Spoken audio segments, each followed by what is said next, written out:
In this episode, we talk with Paul Jarrett, subscription box legend with Bulu Group. He talks about his rich ad campaign with Groupon and how he sold over 60,000 units in a single 48-hour period. It is an amazing, amazing case study on a winning ad campaign. Plus, we also dive into the pains of managing cash as a subscription box business, how he ultimately pivoted from a direct-to-consumer brand with Bulu Box to really opening up new categories where really cash flow and financing was a complete non-issue in the world of corporates, big brands, and now what he's doing with subscription boxes in the B2B arena. It's a great episode. I hope you enjoy. We get the Bulu box subscription box into people's hands at cost, and then the materials on the inside are driving them to come back to buy full size on our website and get repeat delivery of vitamins and supplements. That seems like a pretty good idea. So we do this thing, and we had some decent sales by that point, but nothing to call home about, right? And next day we wake up and, we had ran a bunch of Groupons. So, nobody's really paying attention to it because like any startup, we're doing a million things.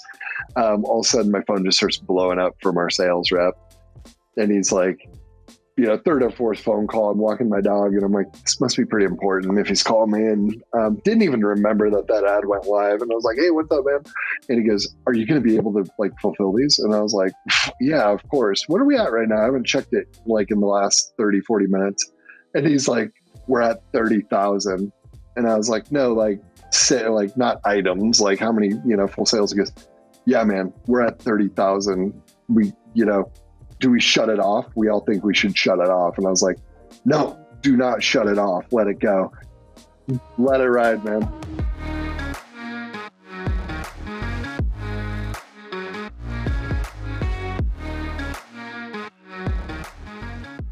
Listening to the Rich Ad Poor Ad podcast, where we break down the financial principles that rich advertisers are deploying today to turn advertising into profit and get tons of traffic to their websites without killing their cash.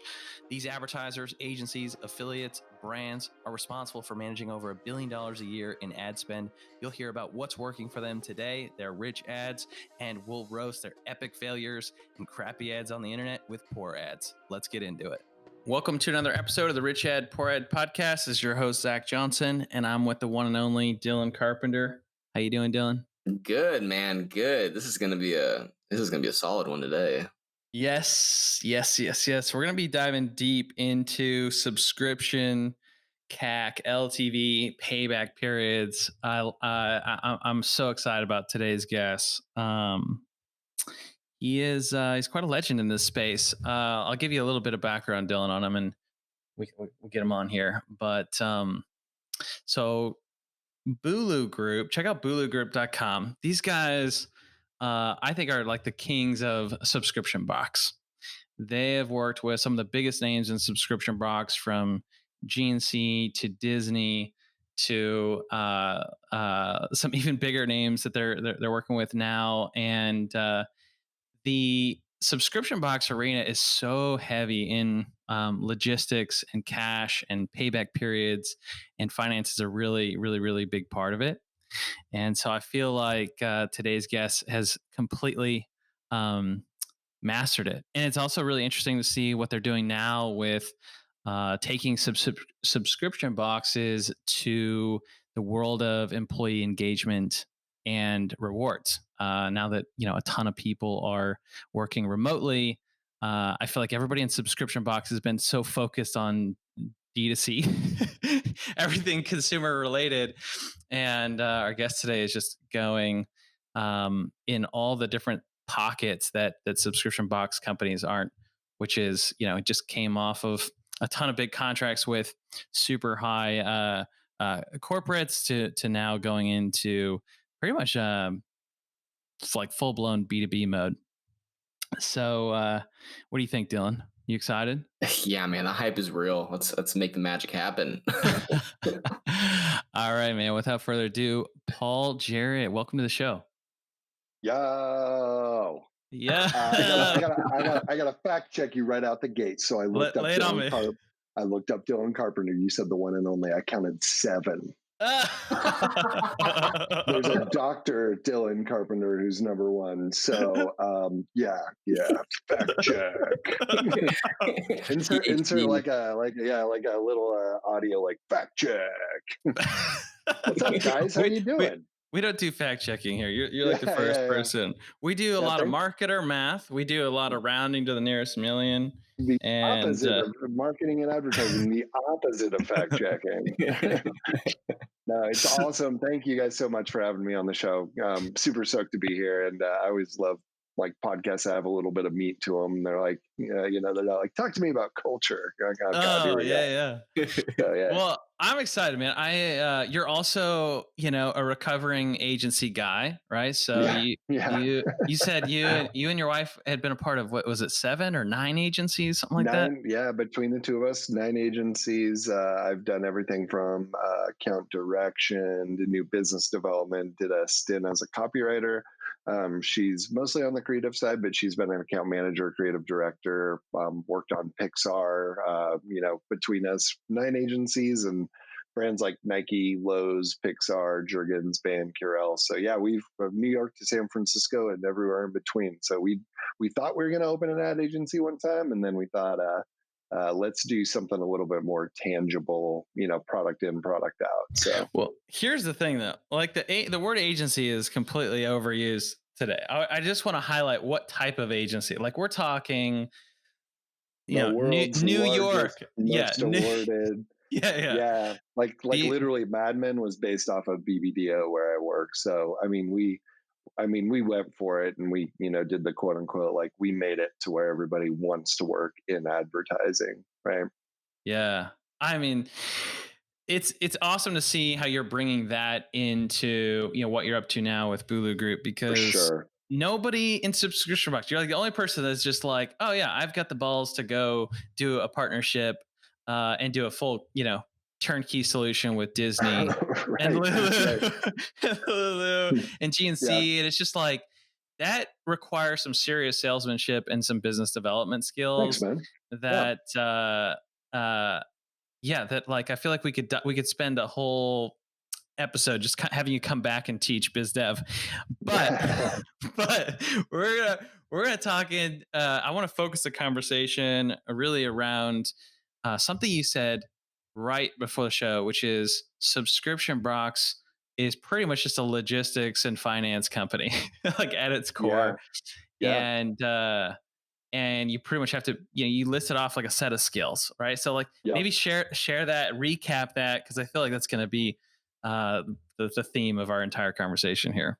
Yeah, for sure. So we started off back in 2011, kind of with the idea of Bulu Box. We executed in 2012, and Bulu Box was a straight up subscription box. We literally said it's like Birchbox, but for vitamins and supplements. We grew to about 500K monthly recurring revenue in about 2 years. We hit all the CAC to LTV. We did all that. We just couldn't find the appetite out there.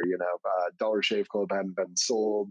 Birchbox was tanking, and the attitude of the market were subscription boxes are a fad, which I was just screaming at the top of my lungs, like, it's just e-commerce with a focus on repeatable delivery, right? Mm-hmm. And then in the midst of all of that, we actually built a software called Bulu Marketplace, which was basically LinkedIn.com, but for consumer packaged goods, and it was focused for buyers. Somebody acquired that, and so we went back to the drawing board and said, okay, like, what do we do? And we literally said, well, we're really good at packing boxes. What do we do with that? And, a few brainstorming sessions later, and, me waking up and realizing how many emails in my inbox were from Walgreens and GNC and companies interested in it. And I was given some bad advice of just ignore those people. And your response should be, if you want to acquire us, you can acquire us. If not, we're going to keep working.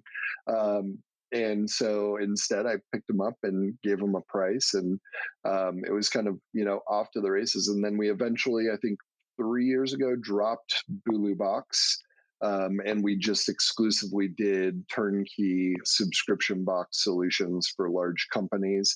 And now, as you mentioned, we're kind of, offering those services to really any and everybody that want to do any sort of like subscription box or really specialty fulfillment. So sales bundles, kitting, etc. And we do have our own software. Um, and we, make sure we talk to everything. And but yeah, that's where we're at. And I'm always as far as the when did the change occur? I would say when we decided to work for large brands, and frankly, we kind of weren't. We had sold a company. Bulu Box was profitable, and we landed a big client pretty early.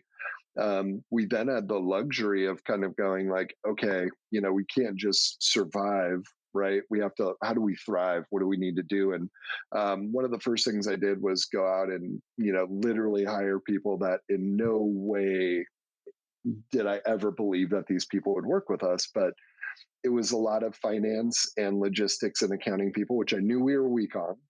Mhm. I think for many years we thought we were great at it. And then over time you see, the skills that are out there.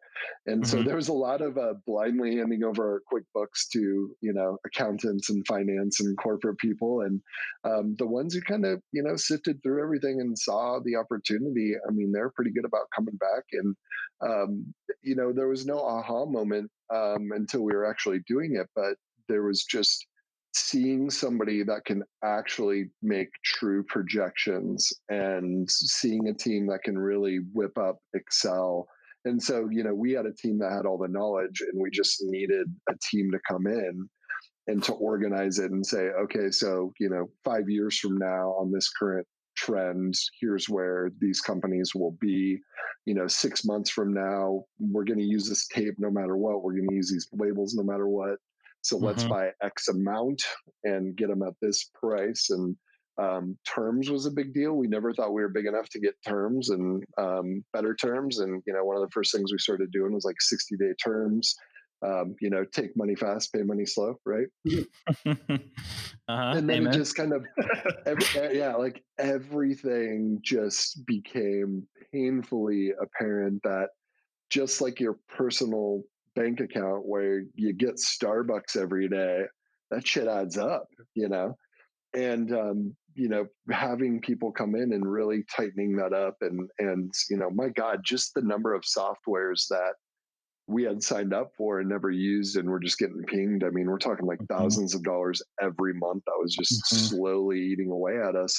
And it just, when things started operating Mhm. better, I went, oh my gosh, Mhm. you really have to think about logistics first and really get a firm grip on your cash flow because subscription Mhm. is all about the future. And it's not in the now. And when I talk to and when I look at other subscription boxes, which I almost talk to daily, um, it is so obvious that people were in my shoes where they're like, well, if we just get this product right, or if we just get the marketing right. And I'm like, dude, I hear you, I understand, I've been there, but I'm telling you, if you don't start biting the bullet and buying, X amount of cardboard, you're going to get gouged, you're going to get screwed. And once we were able to truly sit and thoughtfully think it through and create, models, etc., the game just changed. And this is not a sales pitch, but I will say if you go to Bulu Group, bulugroup.com, there's a financial modeling tab. We literally are selling an Excel document of it's a template for our subscription model. And Mhm. I tell people, subscription box model template. And I By the tell way, people, I'm just yeah, going to interrupt you right here. no, no, go ahead.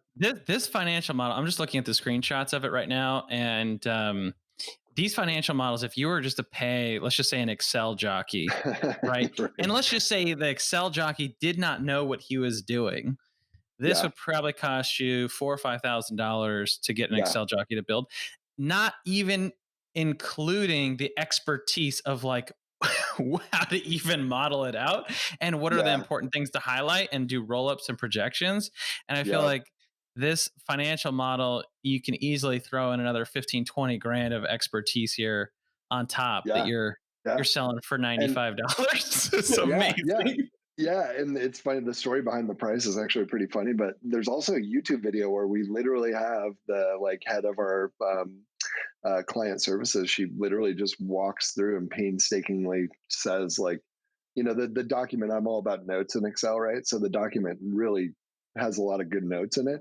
But even if you can't sit and click there, like you can just literally watch a YouTube video on how to fill it, right?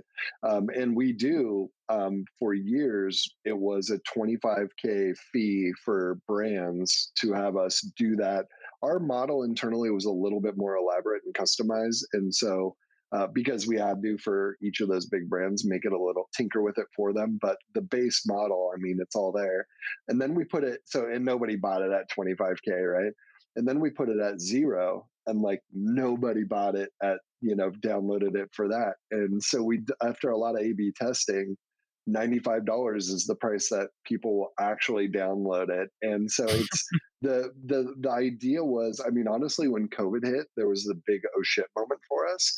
And so Right. we said, well, let's just start sharing our knowledge and see what happens. And that Mhm. was the story behind that document. Had COVID hit, that would never be available.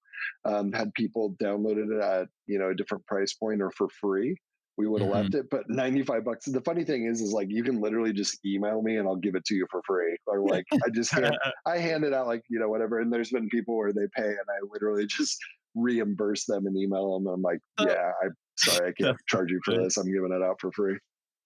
Here's the way I look at your journey from the outside, Paul. It's like, hey, we did this Bulu Box thing, and out of that, forced you to be able to create these financial models so that you could track your forecast, your churn, your CAC to LTV, your Yep. cash Yep. required, and then that spreadsheet was your first attempt at like solving your own problem, and then your second attempt was like, oh, maybe I should just go partner with Disney and GNC where they don't even have this problem at all.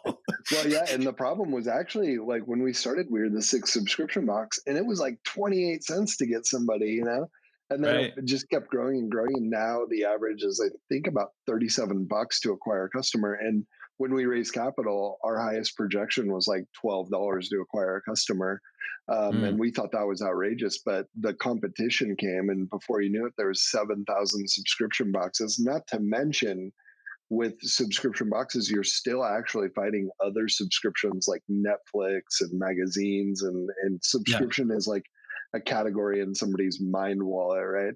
And Hmm. so when the CAC went so high, we are just like, okay, like how do we solve for that? And I was like, big brands have money, they have Exactly. assets. Like if they Yeah. literally just like toss a sign in their store, like it'll be Yeah. fine. And that's Yeah. really where that came from. Because most people would have said, "I'm going to go to get." I'm going to go get money from in like VC, right? Yep. Or I'm going to go get money from Clearbank and Shopify Capital and just kind of keep getting money every 3 to 6 months. Yep. But you built up Bulu Box, and then you basically said exited stage left of like, I'm going to solve this like the right way. And now what you're up to with employee engagement, it's like that customer is already acquired. It's an employee. Like the CAC to LTV Exactly. Yeah, is you like nailed it, man. completely solved, right? And Yeah, yeah, and uh, and you're just like advertising is not even an issue there. So you're kind of just taking all the logistics and finding the pockets within yeah, subscription where this issue of payback period and cash flow is just a complete non-issue, because at the end of the day the numbers just keep getting bigger and bigger and bigger, and it's subscription box is almost like not to the point of like lending like what we do at Ad Capital, but you have to be just as good at fundraising and getting money and managing yes. that cash like I in got, order to scale yeah, that in a big way. yeah. And we explored, I just kind of have attitude of like, I'm not sure if we can cuss in here. So I'll say like, F it, we're not going to work with banks. Grew up in a trailer park and I saw a lot of El Caminos repossessed, and I was like, not going to work with a bank. And then after raising 2 rounds of capital, I was just like, I'm kind of done with the VC world for now. And so Mhm. we kind of explored those other options. And I was like, honestly, the easiest thing looks to be go target people with ad budgets. Like, am I going to spend my time raising capital, Right. or am I going to spend my time dealing with banks or building something? And I'm like, screw it, I want to build stuff. Right. You're like, let me think back about those BBDO days. Oh yeah, those guys close 8-figure Yeah, contracts. yeah, exactly, exactly.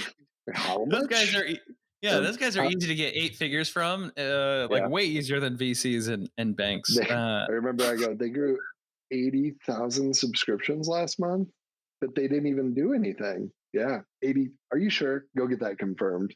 And you're like, oh, okay, yeah, I think we're on to something. Yeah. Oh, that's awesome, man. Well, you can talk about this all day, but to stick to our normal scheduled routine, Dylan, why don't we dive into it? Yeah, it's time to hear about some rich ads, y'all. So, Paul, you sent over a killer Groupon post, and it seems like it's more Bulu Box. So, is this kind of y'all's original plan, more or less, or original product? Yeah, yeah, and the reason that I selected that one is because there's I will say this to start. There's way more advertising and marketing failures than successes, but that was the one where it literally happened overnight.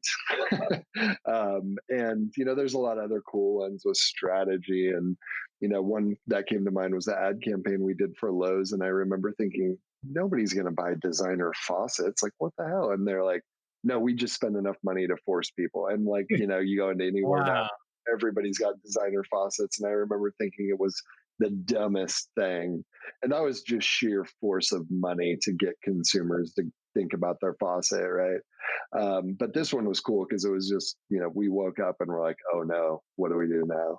Because it What was so successful. what made it? Was it literally an overnight success, or was it kind of running for a little bit, or just it really happened once I launched it? Yeah. So Groupon catches a bad rap, and it really frustrates me because I feel like most of the issues with Groupon are people that don't understand their margins. They don't understand their logistics. Like, Groupon's an amazing tool. If you can look at Groupon like, hey, there's a lot of people sitting here waiting to buy. It's a different kind of customer, but how can we think smarter than the average Groupon user? And so we worked with Groupon for a while, and I think once they saw we were legit, I had the attitude of like, well, let's go fly out to Groupon and just bug them and just literally keep saying like, what would you do if you're in our shoes, right? And so we flew out to Chicago once or twice, and they were blown away because nobody ever flies out to Groupon to meet with their sales rep, right? And which I also just wanted to see their office. It was so strange and I weird and also awesome. I also want to highlight something that you said before the show, Paul, which is people completely underestimate the power of proximity, Yes. and I Yeah. definitely think that that is a really a big theme, Yeah. in your career, and Yeah. how you pull that off. So proximity to Groupon, probably a pretty smart thing, given that they have a crap ton of traffic. Yeah. Yeah. My wife would say my superpower is shamelessness. I like to call it confidence, but it's not the same. But I'm my first gig. My first gig was selling classified ads. My first official gig, right? And I literally had to make like 40 phone calls in a day, and I'm trying to upsell people on like exclamation points, right? And you really learn the art of after a month of getting your ass kicked on classified ad sales, and your food depends on it. You really just start to learn the power of just picking up the phone, and then the power of meeting with people. I don't care what anybody says. Nothing is stronger than face to face, and nothing is stronger after that than the phone, right? Or Zoom, maybe. And that was the attitude with a lot of those, and even with Groupon, it's like everybody knows in my company that if shit hits the fan, I will get on a plane and I will go knock on the CEO's home door if I need to. I was in a skateboarding accident and broke my foot in my hand, and I did that at like 7 p.m. and 6 a.m. the next day. I was on a flight closing a contract with Clorox, right? So like, you just literally have to. I literally broke out of the hospital. They were like, "You need to go into surgery." I was like, "Will I die if I get on a plane?" And they're like, "What are you talking about?" I was like, "Can you answer the question?" They said no, and I skated out of the hospital. Oh my But gosh. it's just that thing. Like, you just got to show up. You just got to do Yeah. the work and show up. So what happened? What happened when you rolled up to Groupon? Oh yeah. So with Groupon, when we met with them, the rep was finally like, okay, like they're legit, and they basically said, look, here's exactly what we would do, but it will crush you. You will not be able to keep up with the sales. And we're like, dude, we got this, here's our inventory, et cetera, et cetera. And so, their big thing was if you can do 60% off or more, that really sings to people. And then if you can start doing things like lifetime Bulu box at $5, right? And so I forget exactly which one that I sent you was, but I think we did like 3 months um, subscription free for like 5 or $10 or $12 a box, right? Which was literally ended up being just like the cost for us. And our attitude was, well, if we get the Bulu box subscription box into people's hands at cost, and then the materials on the inside are driving them to come back to buy full size on our website and get repeat delivery of vitamins and supplements, that seems like a pretty good idea. So we do this thing, and we had some decent sales by that point, but nothing to call home about, right? And next day we wake up and, we had ran a bunch of Groupons. So, nobody's really paying attention to it because like any startup, we're doing a million things. All of a sudden my phone just starts blowing up from our sales rep. And he's like, third or fourth phone call. I'm walking my dog and I'm like, this must be pretty important if he's calling me. And didn't even remember that ad went live. And I was like, hey, what's up, man? And he goes, are you going to be able to like fulfill these? And I was like, yeah, of course. What are we at right now? I haven't checked it like in the last 30, 40 minutes. And he's like, we're at 30,000. And I was like, no, like, say, like not items, like how many, full sales? He goes, yeah, man, we're at 30,000. You know, do we shut it off? We all think we should shut it off. And I was like, no, do not shut it off. Let it go. Let it ride. Let it ride, man. I'm already in my head, like going through my mental Rolodex of like, because we had enough samples for, we thought 10, 20,000 would be insane, right? So we felt super confident we'd have enough inventory. Well, this thing ends up selling like 40,000 overnight. Oh, wow. And I think it topped out total at 60,000. And we had to have the boxes ready in like 7 business days, I think, or 5 business days and 7 days. And so we literally had no idea what we were going to do. It ended up being we had to, and then we had a good sales month. So it ended up being something ridiculous. But I was like, okay, panic's normal. This is normal. Like, how do we now we need to get the samples. And one of the things we do is we require brands to give us samples for free. So we get in a room and I'm like, okay. And I whiteboard out, I'm like, here's the challenge. We have this many boxes. We have to get this many samples. It ends up being like 1.25 million samples that we have to find in like, a couple days. And then it's got to be 6 different products at 1.25 million. Right. And luckily, because we had been tracking everything, we knew that a sales rep could make X amount of calls in a day. We knew that if they read the script, that X amount would close or whatever. And so it was literally, if the entire company called and did a hit list and, made the calls, that we would be there almost precisely at the point. And so we did like a 1-hour crash course on sales. Our developers, everybody, you name it, everybody picked up the phone and we made, we were just laughing at ourselves and we're like, we're never going to do this or whatever. It wasn't like we can do this. It was like well, shit, we got to give it a shot or else we're done. Right. And so as we were making the calls, one thing that dawned on me is like, statistically, let's say just for the sake of conversation, we got to make like 1,000 calls in a week. Right. I think the conventional thinking is you got to hit all those 1,000 calls to hit your stats of close and getting the samples. But in reality, you never know when those calls are gonna like happen where somebody's like, oh yeah, I got X amount or whatever. And so I think literally in the second day, we just got lucky and there was a company that changed a flavor and they had a bunch of their old flavor in inventory. And yeah, we ended up finding it, I think in like 4 days total, and we're able to fulfill, and Groupon never knew the better. And it was a big turning point in our company. But yeah, that was I love that. crazy. I love Yeah, that. I mean, it's so fun when companies get in these moments where it's all hands on deck, and it's like that is such a pivotal moment. Yep. And you're just you rise to the occasion, right? Like as entrepreneurs, sometimes we just kind of avoid those situations, and we avoid. But when Yep. you throw yourself into it and you just stay focused, stay in the moment, and that pressure is ultimately going to give you the highest level of clarity you'll ever Yes. have in your business. Yes. That We is have when a absolute brilliance comes to the table, and I love those stories. yeah, we have a saying, and it's a common phrase, but the question is, how do you eat an elephant? And the answer is one bite at a time. And Oh, that's that's, good. that's what you do. I Hmm. mean, the That's fact you so good. the fact you got developers out there calling just goes to show that was the real deal.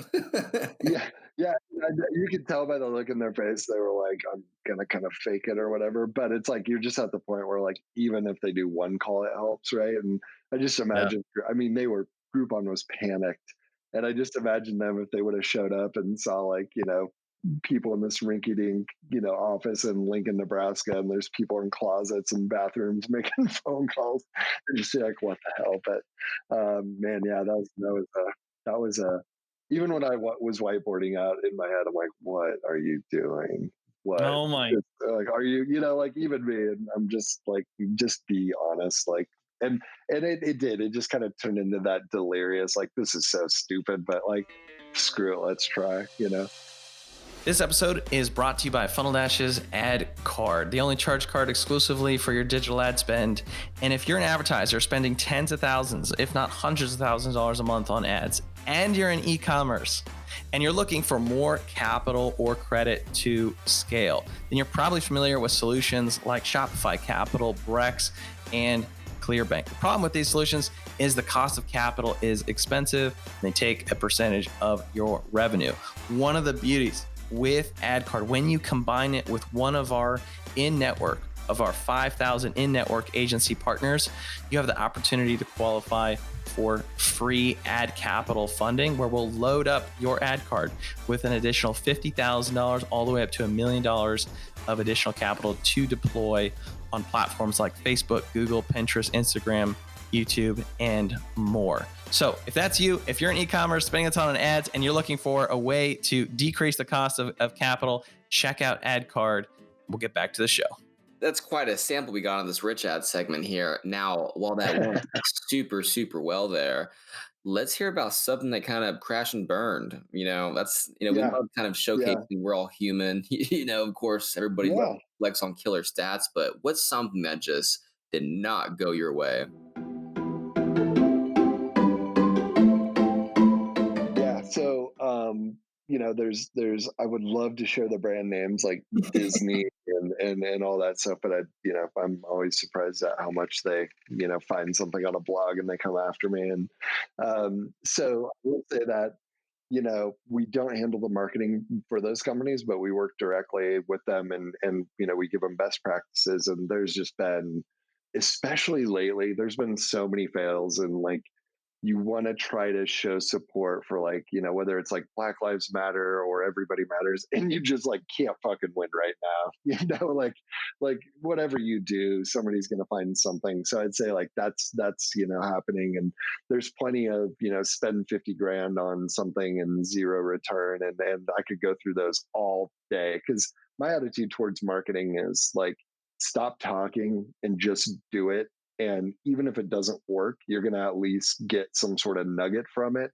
And at one point in time, we had 52 different paid media things going with Bulu Box. And, we whittled it down to like 32 or something like that. And it was just, we were doing everything. So I definitely have a very different take on marketing than most people. I'm more of just, spray it out there and see what lands versus, let's do all the research and whatever. Because I've been on the research side and most of it's bullshit. So, but as far as the one that comes to mind, um, I was working at a company called Complete Nutrition, and it was basically like a high end GNC. We had grown from 3 to 83 million in about 2 years. We were franchising. When I started, I think we had, 8 stores, something like that. When I left, we had like 250 stores and another 350 sold. I mean, it was insane. It was like Wolf of Wall Street, but without all the drugs and shitty people. It was mostly pre-workout and super happy salespeople. you know, So imagine the Wolf of Wall Street with supplements and nice people. That's what it was like. Um, and so here I am. I had no business whatsoever being the head of marketing. Truly, I was like 26. I was designing the stores. I was writing all the radio ads, and it was working. Everything was working, and our radio ads were just absolutely crushing it. And we were doing zero online sales. So I'd been pushing forever to do online sales. Finally got a site launched, e-commerce. First month or two, we did like 350K in sales. And so then I'm like, we need to do this big digital marketing campaign, right? And so we spend forever. We hire the best firm. We do everything we sent out 7 RFPs. I mean, we did the whole shtick, right? Um, we end up selecting a firm. I think it came out to like $3.2 million in advertising.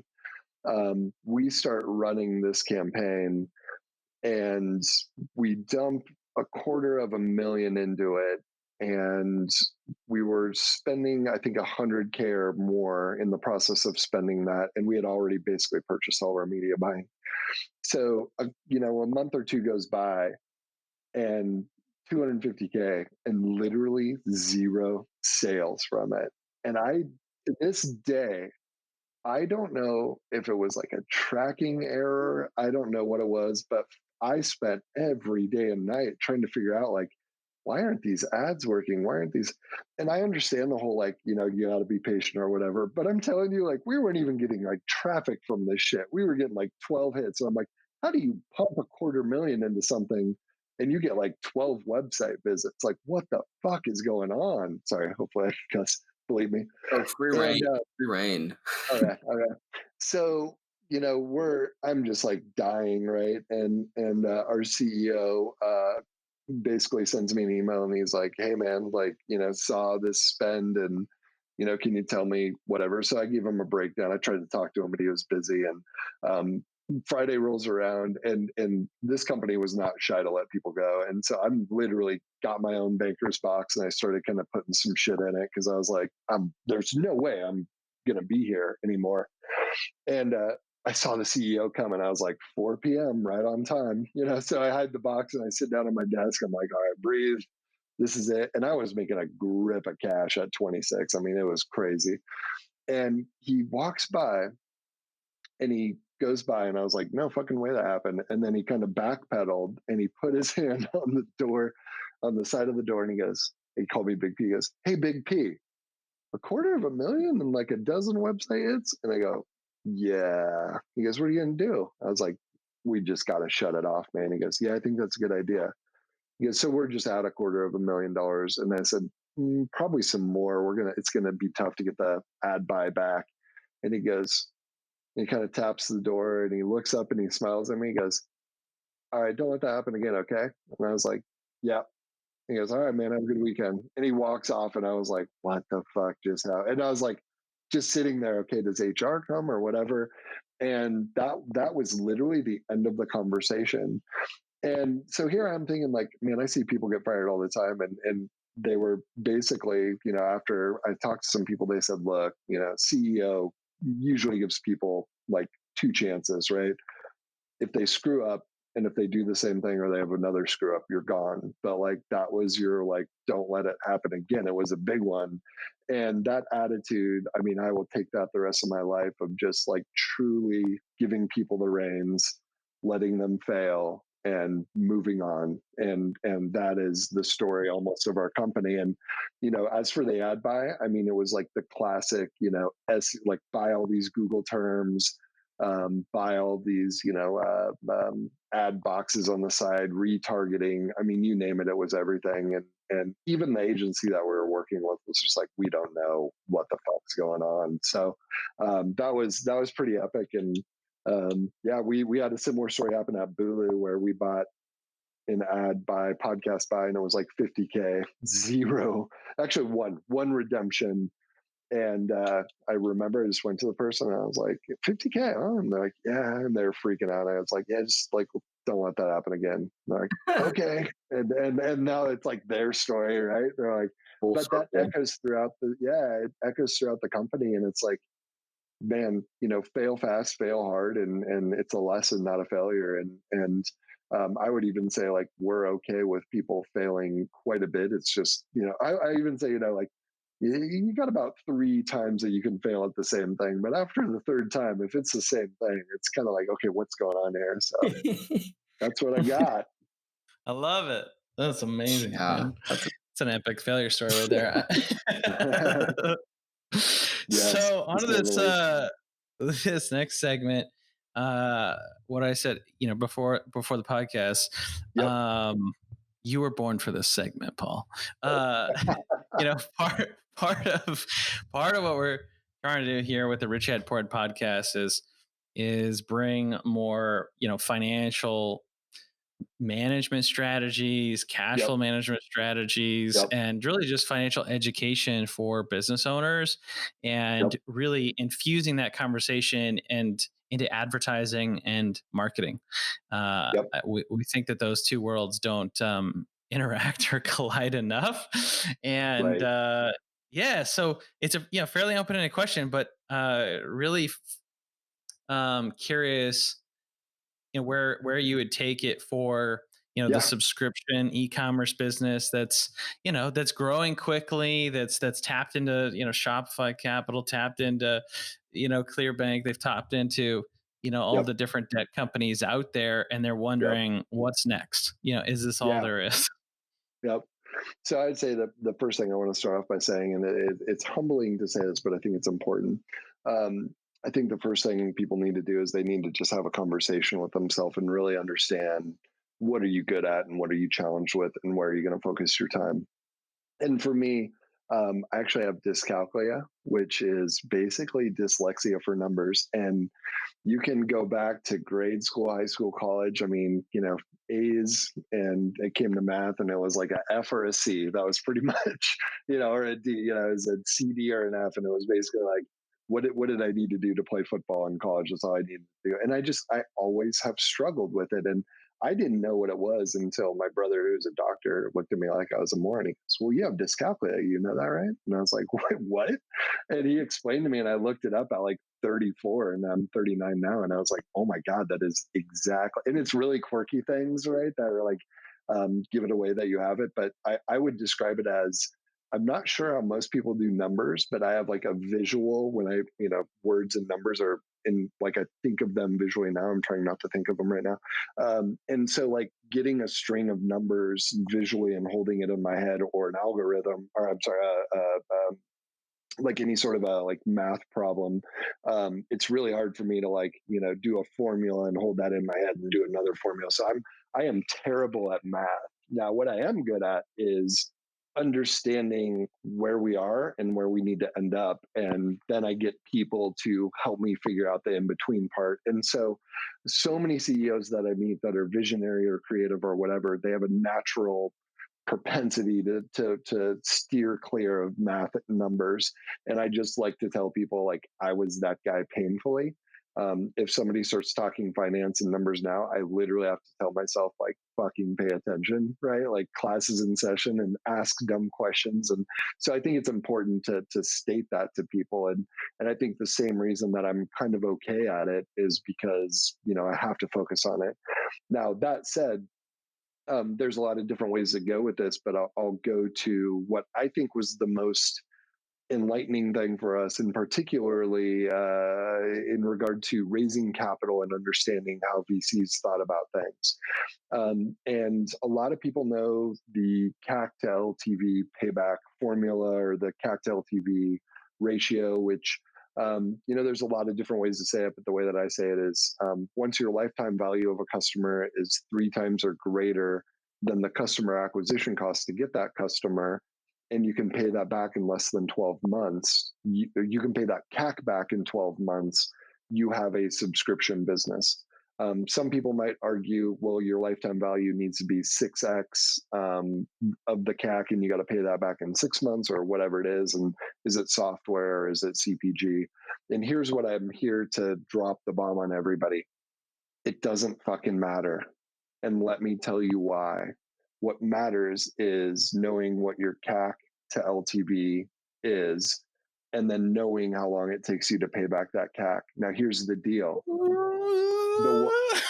I love it. The way that I have seen, and I've seen it firsthand because we've almost acquired companies. I've, got my hands on internal documents.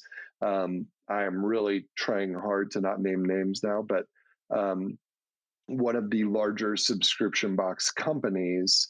Actually, I'll just give you a kind of I'll call it, subscription box X, and I'm just going to kind of grab different things from these really large subscription boxes that everybody knows. But what we've seen is that some of these companies are consider literally website traffic as their CAC. And that blew me away. A lot of them consider emails as a customer acquisition. And here I am thinking, like, oh no, it's just got to be straight up money in, money out, like at the end of the day. And that is not the rules that everybody else is paying by. Probably the most painful one that I saw was, it takes us, I don't know what it was, like $2.34 to get a customer. The lifetime value is $880, and we pay that back instantly when they click, right? And then you read everything and you ask questions and you go, okay, so you're telling me it costs you $2.34 to get somebody to go to your site. And based off of really your opinion, they're going to stick with you for years and spend $800. And you're just saying as soon as, a different segment makes a purchase, that's the payback. And they're like, well, I guess if you want to say it that way. And I'm like, well, that's the correct way to say that, right? So, really it all depends on how are you defining CAC? How are you defining your LTV? And how are you defining those things? And once you do that, that is when you really start to become powerful. And I really do think that you have two sets of that formula. You have one that we call it the trophy formula, right? And you can make CAC your website traffic, your email list, like I don't care, whatever you want to call that. You could, truth told well, you make that number look as great as you can. You better damn sure make sure that you can, define those terms and defend it in a room. But what you really also need to do is create a number that is, what are you truly spending in paid marketing to get a customer? Okay, now your lifetime value, is that going to be gross profit? Is that going to be contribution margin? Like, what is that number going to be? Is that going to be, just net? Is it going to be EBITDA? Like, what is it going to be, right? Get as close to the real thing as you can. And then be honest with yourself on the payback, and don't consider that payback until you actually put and keep that money in the bank. And so now what you have is your glorious CAC to LTV public investor, look at me, I'm awesome formula. But at the end of the day, the rules that your team is operating by is a true money in, money out. We made this money, CAC to LTV payback formula. And that's why when you read what I call business porn online, which is like TechCrunch and Mashable, and you look at these like CAC to LTV ratios, or, people talk about it, you're like, how the hell did they do that? Well, the answer is, you don't know how they're defining CAC. You don't know how they're defining LTV. They probably have a PR team that is very good, and you're never going to know it because you're never going to have access to QuickBooks, right? Man, the amount of people in due diligence that don't actually cross-check what you're saying in a deck with your QuickBooks is embarrassing for them when I think about it, right? And so I think that's one of the most important things in a subscription, is simply defining your formula, holding your internal team accountable for it. And if you need to, go make that flashy CAC LTV for the world, but do not operate by that internally, because you're not operating in reality. Oof. Oof. Just let that sink in, everybody. Let's take a moment of silence. I was hoping you'd be like, yeah, we talked about that last week. Yeah, somebody else. The other thing that comes to mind is, this is going to sound like a sales pitch too, but Harvard Business has like a little series of books that are like the 2-minute finances or whatever it is, and then they're really kitschy little books that are all over their website. And man, those I read almost once a month as a refresher, because explains, and what's their phrase? If you got to be able to explain it to a golden retriever, right? It really does break down like revenue is this, COGS is this, gross profit is this, and that's always just a really good refresher for me, and I think it would benefit a lot of people. And the books are super simplified for everybody. And once you start to think about your definition of CAC and LTV, and you start applying that to COGS and gross profit, you want to think everybody's playing by the same rules, but either through miseducation or them not caring or them assuming or them knowing and not being honest, you really have to dig into how people are defining their terms, which full circle is why the financial model that we created, I'm so adamant. Anything that our team does in Excel, man, if they don't have a definition or a note within any term they use, I mean, they just get an email from me instantly. Like, I don't know what this is. Like, I know what you're saying with operating expense, but like, I need to know that that we're all playing by the same set of rules. So you got to copy and paste it or define it. And man, the amount of times that we see people, just a little bit off or not able to explain it, and I'm one of those people too, right? It just really helps you understand how crucial that is for your entire team. Not entire team, but for the people that are dealing with money and the people that are frankly like collecting invoices and stuff. Like they got to have a grip on that, because at the end of the day, you can look them in the face and say, that's your money. Knowing what profit margins are acceptable, like that's you saying this is acceptable for my salary or my bonus or whatever. And once you start connecting the dots of why they got to stick to their guns in a price or why they got to get invoices paid on time, and you can draw that line directly to their paycheck, shit will change real quick. Ooh. Well, there you have it, man.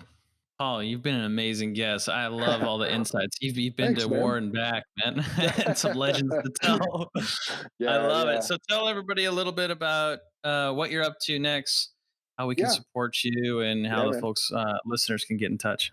Well, I got a cheesy line, but it works. And I just say, if you or anybody is talking about subscriptions or fulfillment, literally go to hitupaul.com and book a time with me. And our sales strategy is get people the answers they're searching. And if it happens to be us, great.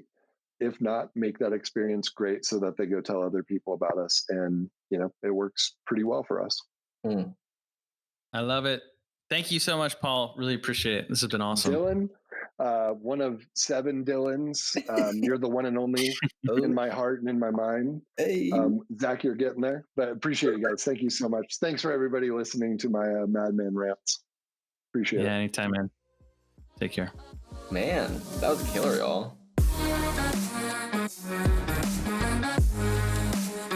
Thanks so much for listening to another episode of the Rich Dad Poor Dad podcast. If you're like me and listen to podcasts on the go ahead and subscribe on Apple Podcasts, Spotify, YouTube, and richdadpoorad.com/podcast. And if you absolutely love the show, go ahead and leave a review and a comment, share with a friend.